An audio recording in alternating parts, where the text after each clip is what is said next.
Good morning student.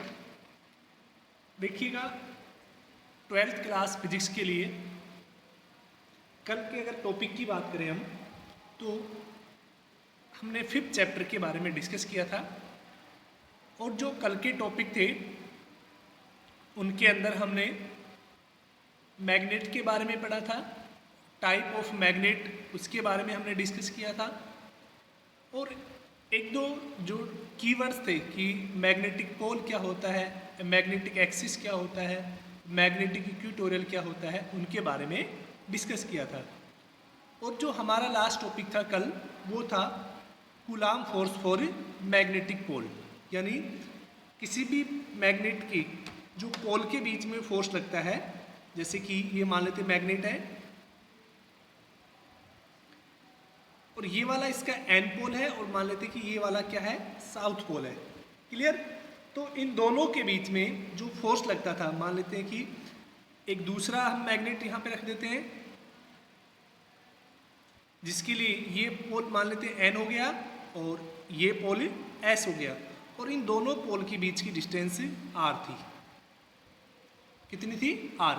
तो इन दोनों के बीच में जो फोर्स था वो कूलाम नियम से ज्ञात करते हैं। देखिएगा अगर हम बात करें बच्चों, जो पॉजिटिव चार्ज होता है सेम नेचर होती है नॉर्थ पोल के लिए, यानी नॉर्थ पोल है वो हमेशा पॉजिटिव चार्ज की तरह बिहेव करता है। क्लियर? जो नेगेटिव चार्ज क्यू है वो माना जाता है साउथ पोल के इक्वल। ठीक है, ये ध्यान रखना कि जो नेगेटिव चार्ज है वो साउथ पोल के इक्वल कंसीडर किया जाता है और जो पॉजिटिव चार्ज है वो नॉर्थ पोल के इक्वल कंसीडर किया जाता है। और हमने माना था कि मान लेते इस वाले पोल का जो पोल स्ट्रेंथ है उसको हमने QM माना है और इस वाले पोल की जो पोल स्ट्रेंथ है इसको हमने QM2 माना है। ठीक है, अब देखिएगा जो पोल स्ट्रेंथ है किसी बुक में आपको M1 और M2 से मिल जाएगी, किसी बुक में आपको QM1 और QM2 से भी रिप्रेजेंट की जाती है, तो दोनों सेम है। तो देखिएगा अगर हम बात करें तो यहाँ से जो कूलाम फोर्स है वो फिर मैग्नेटिज्म है, एक तो किसके प्रोपोर्शनल होता था, दोनों जो पोल हैं M1 और M2 के प्रोडक्ट के, QM1 M2। यहाँ से Q चार्ज नहीं है, ये ध्यान रखना है, यहाँ पर QM यानी मैग्नेटिक पोल स्ट्रेंथ है। ठीक है, तो आप चाहे तो इनको सीधा M1 और M2 भी लिख सकते हैं, आपको कई बुकों में M1 और M2 भी मिल जाएगा। दूसरा जो फोर्स है मैग्नेटिक फोर्स है वो किसके इनवर्सली प्रोपोर्शनल होता है, उन दोनों पोल की डिस्टेंस की। और यहाँ से हम क्या लिख सकते हैं, इस दोनों इक्वेशन फर्स्ट और सेकंड से, कि जो M है वो किसके प्रोपोर्शनल होगा, QM1 into QM2 upon R²। और जब ये प्रोपोर्शनल सिंबल हटता है तो एक कांस्टेंट आता है μ0 अपॉन 4π। ठीक है, और ये कितना हो जाएगा, QM1 into QM2 upon R²। तो बच्चों ये होता है किन्हीं भी दो पोल के बीच में लगने वाला कूलाम फोर्स। ठीक है, तो यहाँ से देखिएगा ये भी इनवर्स स्क्वायर लॉ को क्या करता है, फॉलो करता है। इसके बारे में हमने कल डिस्कस कर चुके थे। अगर इसके बारे में थोड़ा और बात करें, ठीक है, कूलाम फोर्स के बारे में, कि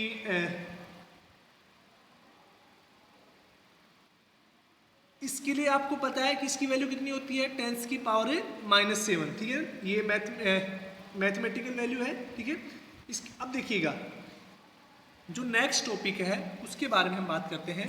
तो आज का जो नेक्स्ट टॉपिक है वो है magnetic dipole and magnetic dipole moment. Clear? तो सबसे पहले हम बात करते हैं मैग्नेटिक डाइपोल के बारे में। बच्चों जैसे आपने इलेक्ट्रिक फील्ड डाइपोल पढ़ा था, सेम बिल्कुल as it is magnetic dipole. ठीक है ना, मैग्नेटिक डाइपोल। देखिएगा आपको याद हो तो इलेक्ट्रिक डाइपोल की अगर हम बात करें, ये हमने इलेक्ट्रिक डाइपोल की बात कर रहा हूं मैं यहाँ पर, कि अगर दो चार्ज प्लस क्यू और माइनस क्यू एक सेपरेट डिस्टेंस पर रखे हुए हैं, मान लेते हैं वो डिस्टेंस 2l है, तो प्रोडक्ट ऑफ आइदर चार्ज यानी q into length of between them 2l known as the electric dipole moment. Clear? तो देखिए मैग्नेटिक डाइपोल की बात करेंगे, फिर उसके बाद हम मैग्नेटिक डाइपोल मोमेंट। तो मैग्नेटिक डाइपोल क्या होता है कि मैग्नेटिक हमेशा डाइपोल ही होता है, क्योंकि कभी भी किसी भी मैग्नेट के पास दो सेपरेट पोल को सेपरेट करना पॉसिबल नहीं है। तो मैग्नेटिक डाइपोल क्या हो गया, जैसे मान लेते हैं ये n है और ये क्या हो गया s हो गया, ठीक है ना। तो इसको हम क्या बोल सकते हैं, the arrangement of two equal pole या equal and opposite magnetic pole, ठीक है।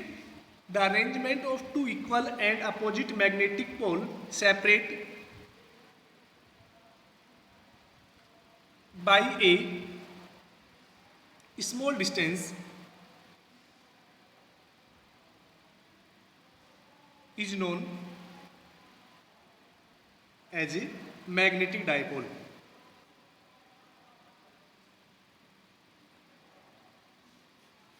यानी अगर दो पोल किसी डिस्टेंस पर सेपरेट हैं, दोनों की पोल क्या होनी चाहिए, स्ट्रेंथ सेम होनी चाहिए, लेकिन दोनों अलग अलग नेचर के होने चाहिए, यानी एक पॉजिटिव है और एक ही नेगेटिव है, तो हम उसको क्या बोलते हैं, electric dipole.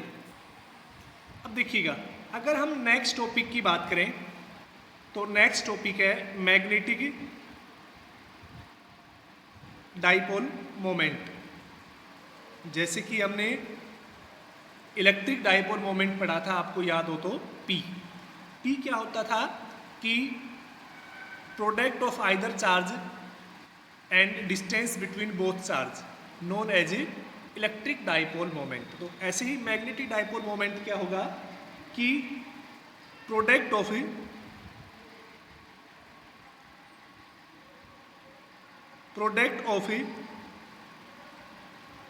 Either pole strength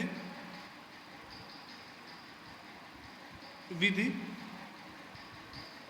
length of a magnetic dipole known as magnetic dipole moment. यानी किसी भी एक पोल को, यानी पोल स्ट्रेंथ को अगर हम डाइपोल की लेंथ से मल्टीप्लाई कर देते हैं तो उससे क्या बनता है, मैग्नेटिक डाइपोल मोमेंट। बच्चों मैग्नेटिक डाइपोल मोमेंट को हम m से डिनोट करते हैं, किसे नोट करते हैं, m से, और ये वेक्टर क्वांटिटी होती है, तो ये कितनी हो जाएगी, qm, यानी एक मैग्नेटिक पोल की strength into total length 2l। यानी जैसे ये मान लिया किसकी हमने क्या मान ली, qm1 है और इसकी कितनी है, qm2, ठीक है। तो ये क्या हो गया, डाइपोल, मैग्नेटिक डाइपोल मोमेंट। तो सेम मैंने कहा ना कि ये वाला जो चैप्टर है, अगर आपको इलेक्ट्रोस्टैटिक का फर्स्ट चैप्टर याद है तो इस वाले चैप्टर में आपको कहीं दिक्कत नहीं आएगी, ठीक है। तो मैग्नेटिक डाइपोल मोमेंट हो गया। अगर हम इसकी यूनिट की बात करें, मैग्नेटिक डाइपोल मोमेंट की जो यूनिट होती है वो एम्पियर मीटर स्क्वायर, ठीक है ना।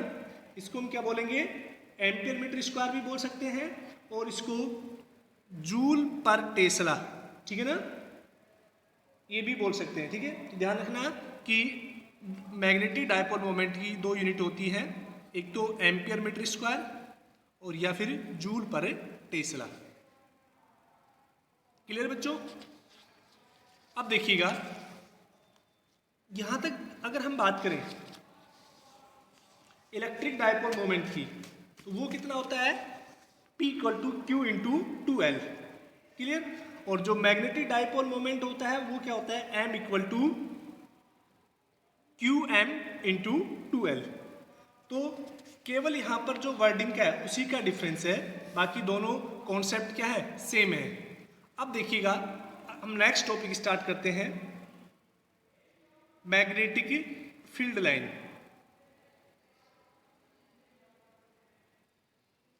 यानी मैग्नेटिक फील्ड लाइंस क्या होती हैं उसके बारे में हम डिस्कस करते हैं। बच्चों, इससे पहले हमने इलेक्ट्रिक फील्ड लाइंस पढ़ चुके हैं। लगभग सेम ही प्रॉपर्टी होती है मैग्नेटिक फील्ड लाइंस की और इलेक्ट्रिक फील्ड लाइंस की, बस एक दो जो डिफरेंस होता है उसके बारे में हम बात करेंगे। यहाँ से देखिएगा, अगर आपके पास एक पॉजिटिव चार्ज है और एक नेगेटिव चार्ज है, ठीक है ना, क्योंकि जो मैग्नेटिक डाइपोल है, जो मैग्नेट है वो हमेशा डाइपोल की तरह बिहेव करती है, बार मैग्नेट हमेशा डाइपोल की तरह बिहेव करती है। अगर यहाँ पर चार्ज Q1 है, अगर हम इसको डाइपोल माने और ये चार्ज Q2 है, एक पॉजिटिव चार्ज है और एक ये नेगेटिव चार्ज है, तो आपको पता है कि इलेक्ट्रिक फील्ड लाइंस हमेशा प्लस से निकलती हैं और माइनस पर एंड होती है, इस तरह से। तो उसी तरह से कि जो मैग्नेटिक फील्ड लाइंस हैं उनकी अगर प्रॉपर्टी की बात करें तो मैग्नेटिक फील्ड लाइंस आर कैसे, देखिएगा सेम। सबसे पहले तो अगर हम इनकी बात करें तो ये जो मैग्नेटिक फील्ड लाइंस हैं वो किसके द्वारा डिस्कवर की गई थी, तो एक साइंटिस्ट थे माइकल फैराडे। सबसे पहले मैग्नेटिक फील्ड लाइंस को किसने डिस्कवर किया था, माइकल फैराडे ने, ठीक है। दूसरा क्वेश्चन बनता है कि मैग्नेटिक फील्ड लाइन क्या काम आती है। जैसे इलेक्ट्रिक फील्ड लाइन है वो इलेक्ट्रिक फील्ड को रिप्रेजेंट करती है, ऐसे ही जो मैग्नेटिक फील्ड लाइन है वो किसको रिप्रेजेंट करती है, मैग्नेटिक फील्ड को रिप्रेजेंट करती है, ठीक है। तो ये दो कॉन्सेप्ट हो गए कि मैग्नेटिक फील्ड लाइंस और इलेक्ट्रिक फील्ड लाइंस में क्या सेम होता है कि electric field lines electric field को रिप्रेजेंट करती हैं और मैग्नेटिक फील्ड लाइंस किसको रिप्रेजेंट करती हैं, मैग्नेटिक फील्ड को, ठीक है। अब देखिएगा, अगर हम उनकी बात करें मैग्नेटिक फील्ड लाइंस की properties of a magnetic field lines, तो क्या क्या प्रॉपर्टी होती है। फर्स्ट प्रॉपर्टी क्या है कि they start from north pole end at south pole. यानी जो मैग्नेटिक फील्ड लाइंस हैं बच्चों वो हमेशा मैग्नेट के बाहर तो नॉर्थ पोल से स्टार्ट होती हैं और कहां पर खत्म होती है, साउथ पोल पे, ठीक है ना, एट आउटसाइड, ठीक है, इस तरह से। सेकंड पॉइंट की अगर बात करें तो magnetic field line travel from south pole to north pole inside the magnet. यानी जो मैग्नेटिक फील्ड लाइंस हैं वो बाहर तो नॉर्थ पोल से साउथ पोल की ओर चलती हैं, लेकिन मैग्नेट के अंदर ये कैसे मूव होती हैं, साउथ पोल से नॉर्थ पोल। यानी यहां से अगर हम चलें तो ये इस तरह से लगातार चलती है। तो यहां से देखिएगा एक नया रूल और बन गया। तीसरा क्या प्रॉपर्टी है कि जो मैग्नेटिक फील्ड लाइंस हैं कैसा क्लोज लूप फॉर्म करती है, magnetic field lines form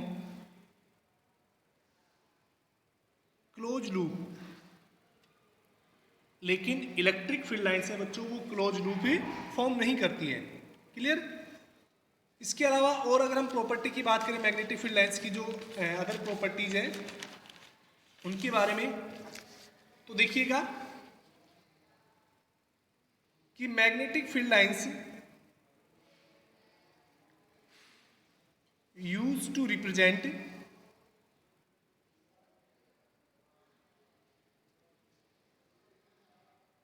magnetic field.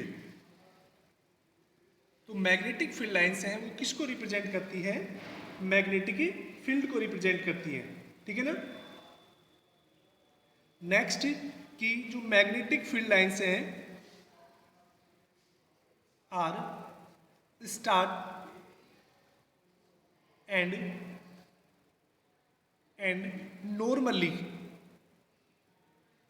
Normally का मीन्स क्या हो गया? Perpendicular on surface.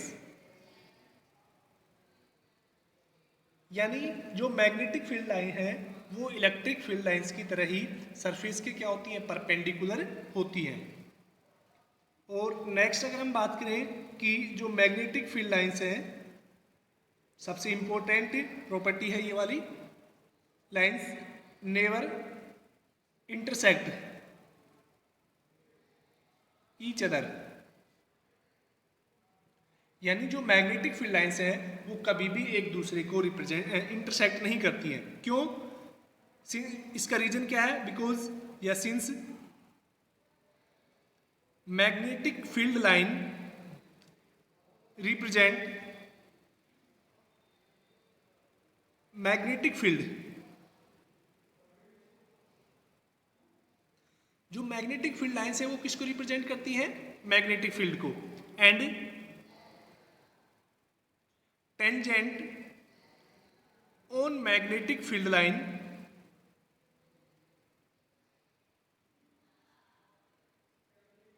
Represent direction of magnetic field, ठीक है ना। तो जो टेंजेंट होती है वो किसको रिप्रेजेंट करती है? डायरेक्शन ऑफ मैग्नेटिक फील्ड को। So at a same point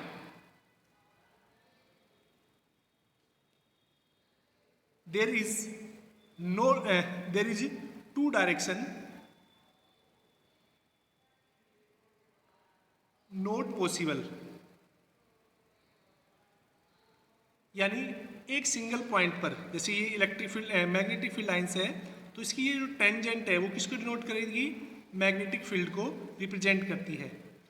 तो किसी भी सिंगल पॉइंट पर एक ही इंस्टेंट पर दो डायरेक्शन में मैग्नेटिक फील्ड नहीं हो सकता, इसलिए मैग्नेटिक फील्ड लाइंस कभी भी इंटरसेक्ट नहीं करती हैं। वापस से देखिएगा कि मैग्नेटिक फील्ड लाइंस है वो कभी भी एक दूसरे को इंटरसेक्ट नहीं करती है। क्यों? क्योंकि जो मैग्नेटिक फील्ड लाइंस हैं वो मैग्नेटिक फील्ड की किसको डिनोट करती है? मैग्नेटिक फील्ड की डायरेक्शन को डिनोट करती है, ठीक है।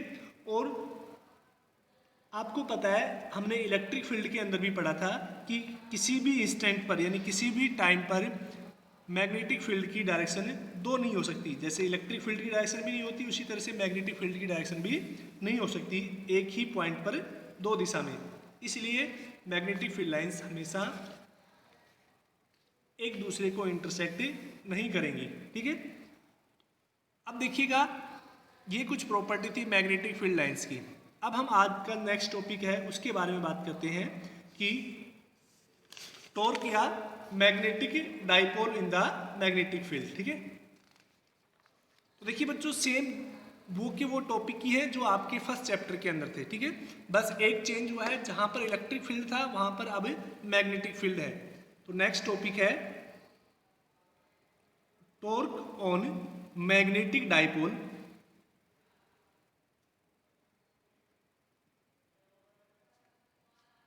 In uniform magnetic field.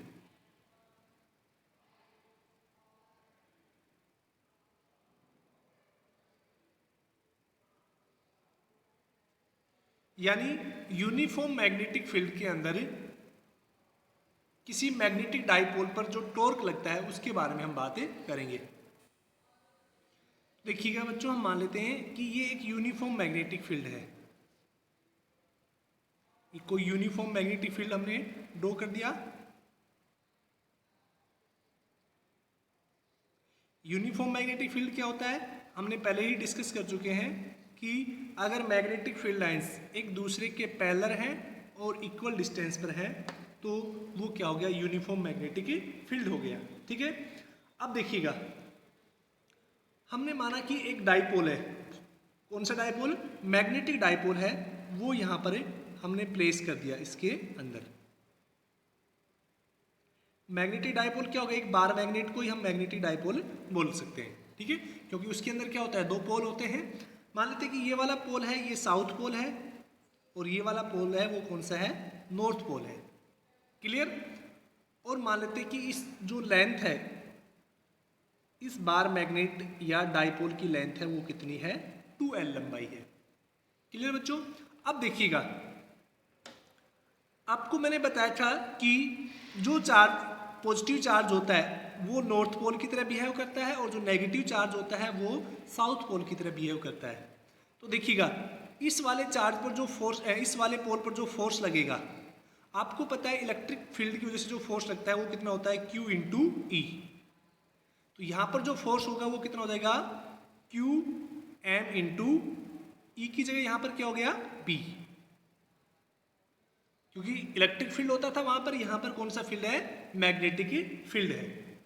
इस पर जो फोर्स लगेगा उसकी डायरेक्शन किधर होगी, नेगेटिव चार्ज हमेशा इलेक्ट्रिक फील्ड के अपोजिट में मोशन करता है, इसी तरह से साउथ पोल है वो हमेशा मैग्नेटिक फील्ड के अपोजिट में फोर्स लगेगा, तो उसका इसके ऊपर फोर्स कितना हो जाएगा, QM इंटू बी।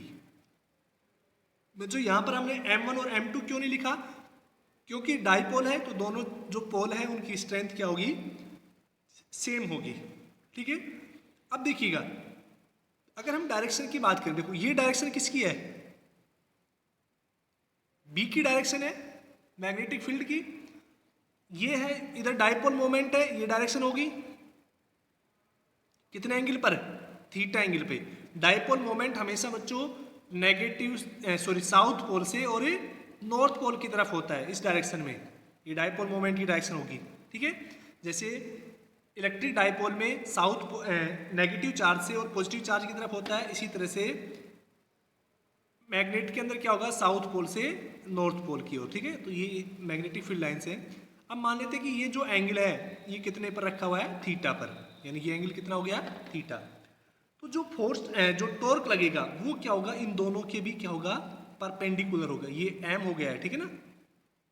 तो जो टॉर्क होगा वो क्या होगा, इन दोनों के परपेंडिकुलर होगा, क्लियर। अब देखिएगा बच्चों, मैं इसकी वर्डिंग लिखता हूं, कंसीडर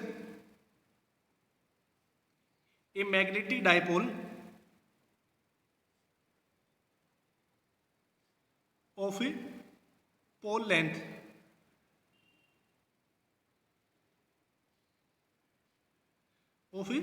लेंथ कितनी है इसकी, सॉरी पहले पोल स्ट्रेंथ की बात कर लेते हैं, QM and length 2L placed at theta in uniform magnetic field, ठीक है। कैसे रखा हुआ है, यूनिफॉर्म मैग्नेटिक फील्ड में रखा हुआ है। सो टॉर्क, बच्चों टॉर्क का फॉर्मूला क्या होता है, आपने बहुत बार पढ़ चुके हैं, force into perpendicular distance.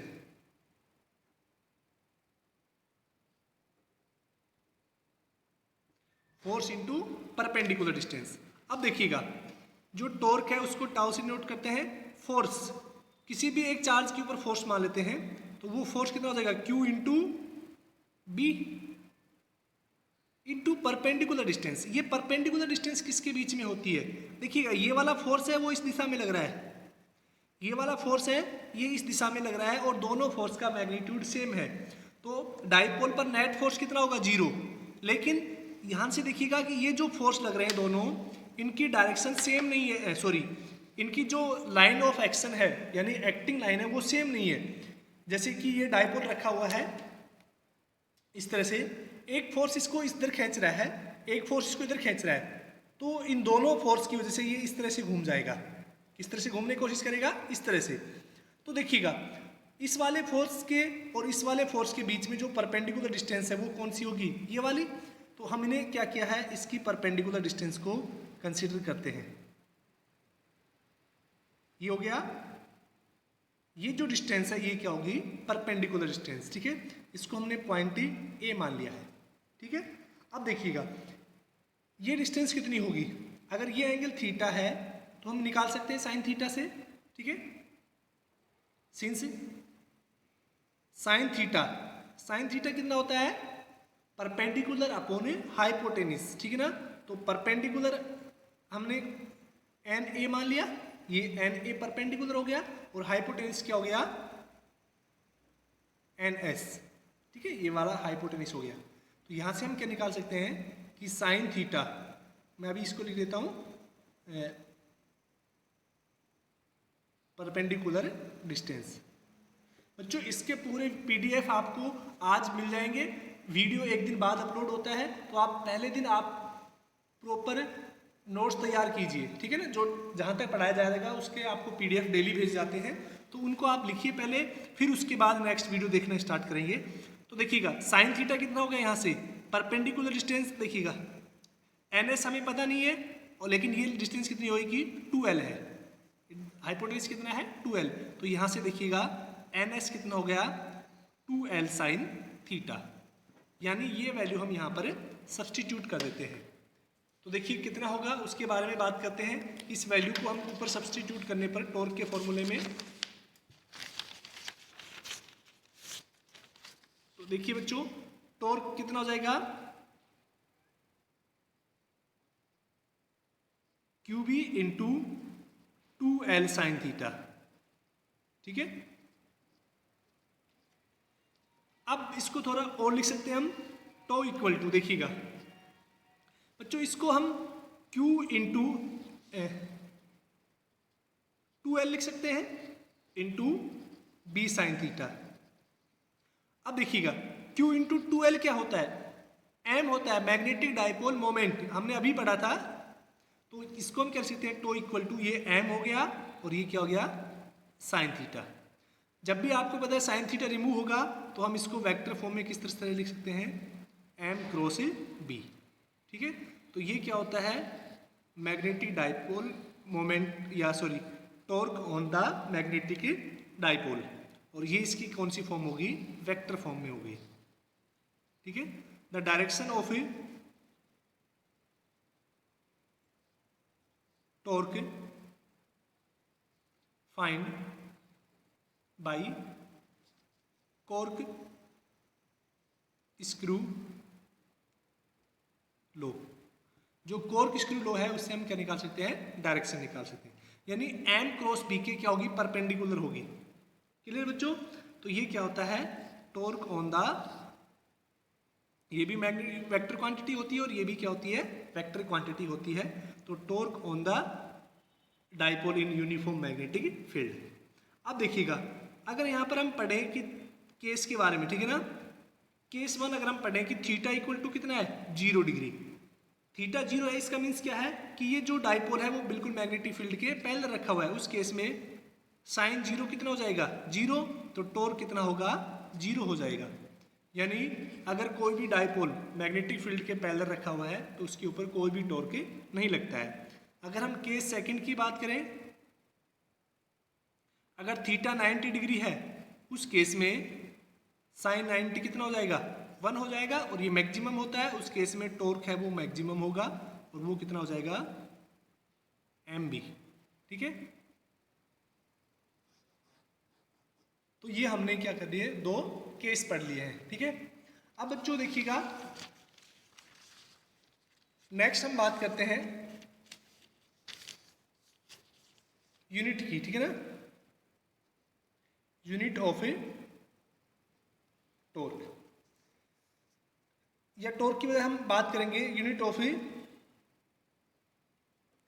Magnetic dipole moment की। देखिएगा अभी हमने पढ़ा है कि जो टॉर्क कितना होता है MB साइन थीटा, तो यहाँ से अगर हम बात करें M की तो वो कितना हो जाएगा tau upon B sine theta, और टॉर्क का आपको पता है फोर्स इंटू परपेंडिकुलर लेंथ, यानी फोर्स की यूनिट क्या होती है न्यूटन मीटर, अपॉन B क्या होता है मैग्नेटिक फील्ड, इसकी यूनिट क्या होती है टेस्ला, और साइन थीटा तो एक ट्रिग्नोमेट्री फंक्शन है, इसकी कोई यूनिट नहीं होती है, ठीक है। तो इसकी जो मैग्नेटिक डाइपोल मोमेंट की यूनिट है वो कितनी होती है न्यूटन मीटर पर टेस्ला। ये क्या होगी? यूनिट होती है। आज के लिए बच्चों इतना ही। इसके पीडीएफ ग्रुप के अंदर अपलोड कर दिए गए हैं, आप वहाँ से उनको नोट कीजिए। अगर कोई प्रॉब्लम है तो उसको आप रिमाइंड कराइए। Thank you.